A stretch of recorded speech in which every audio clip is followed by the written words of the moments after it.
and I know that he started making the documentary with Adam.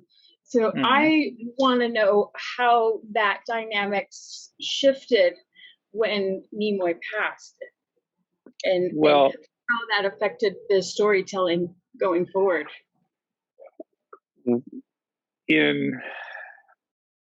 Leonard passed in March of 2015. So in December of 2014, Dave Zappone got a call from Leonard. And Dave's talked about this in the past. When The Captains was being made, the last appearance of Leonard and Bill at a convention was in Star Trek Las Vegas, I think in 2009 or 2010. And Bill was filming it, and Leonard didn't want it to be filmed. And Bill said, "Go ahead." And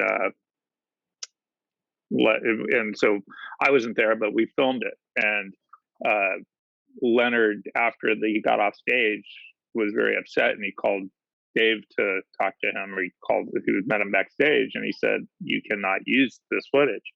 And he was very upset, and Dave was, "We will not use it, Mr. Nimoy.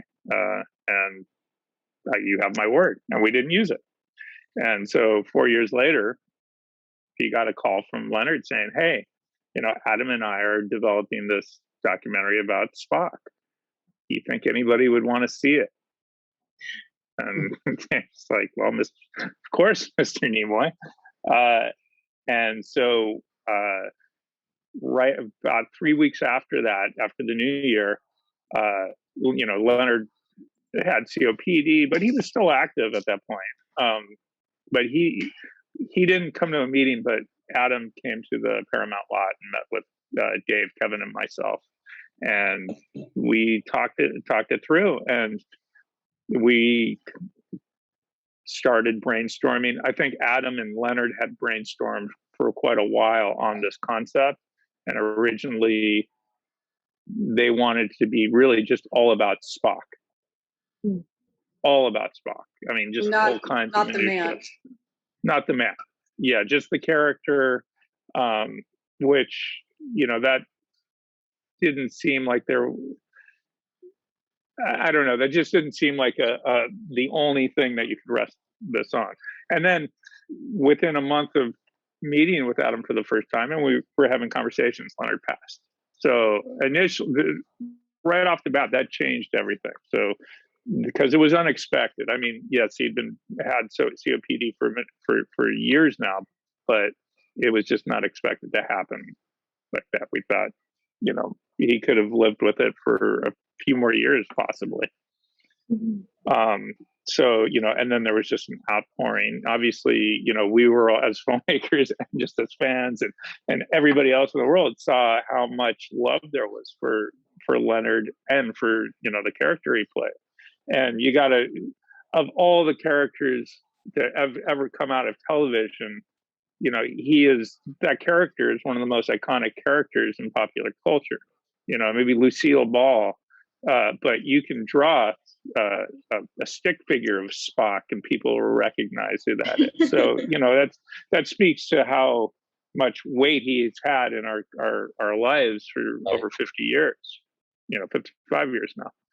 So, we knew that had to be addressed. And, Adam was directing this. This was his father's story. And it was also we encouraged him to tell his story and his relationship with his father, because point of view is a really important piece of any documentary. Anybody can make a documentary about Spock. I mean, sure, go out and find the funding and get people on board. That's hard work, but nobody can tell it like Adam can. He had a personal relationship with Leonard, and and it wasn't always perfect, and he went there, and it wasn't salacious. Adam is very candid about his own shortcomings and faults, and how his side of his relationship with his father. But we explored that, and he explored that. It was very brave of him to do, because he's not a very public person.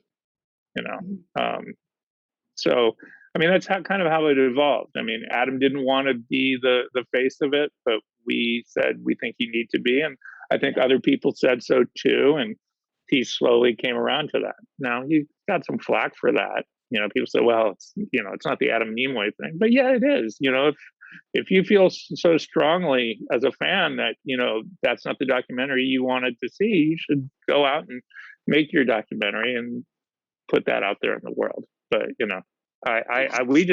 we just tried to facilitate the vision that Leonard and Adam came up with and let it evolve naturally.